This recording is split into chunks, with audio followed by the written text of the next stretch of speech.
సర్పసంస్కార పూజ day 2 morning 4కే లేచి ready అయ్యి 5:15కి room నుంచి బయలుదేరితే 5:30కి ఎగ్జాక్ట్లీ సర్పసంస్కార యాగశాలకు వచ్చేసా. నాకంటే ముందు ప్రీస్ట్ వచ్చేసి అన్నీ అరేంజ్ చేసుకుంటున్నారు. 5:45కి షార్ప్ పూజ స్టార్ట్ అయింది. బై 6:45కి పూజ అయిపోయింది. వితిన్ 5 minutes యంగ్ ప్రీస్ట్తో 8 members యంగ్ ప్రీస్ట్తో ఇంకొక బ్రహ్మచారి పూజ అని చేయించారు. వాళ్ళకి ఒక్కొక్కరికి 10 రూపీస్ దక్షిణ మనమే ఇవ్వాలి అని చెప్పారు.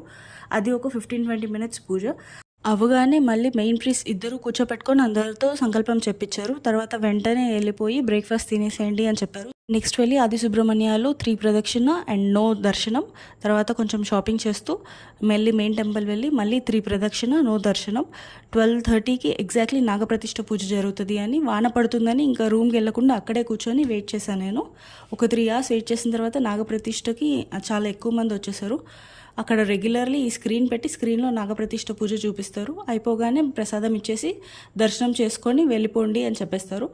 మెయిన్ టెంపుల్లో దర్శనం చేసుకొని మళ్ళీ ఆది సుబ్రహ్మణ్యకు వచ్చి ఇంకోసారి దర్శనం చేసుకొని రూమ్కి వెళ్ళి నేను రెస్ట్ తీసుకున్నా. సో లంచ్ మిస్ అయిపోయాను. బయటకు వెళ్ళి లంచ్ తినేసాను without onion and garlic. Night వరకు రూమ్లోనే ఉండి నైట్ బస్ ఎక్కేసి బెంగళూరు వచ్చేసి ట్రైన్ ఎక్కేసి మా ఖమ్మం వచ్చేసా. టోటల్ జర్నీ 4 nights 5 days పట్టింది నాకు. Thanks for watching.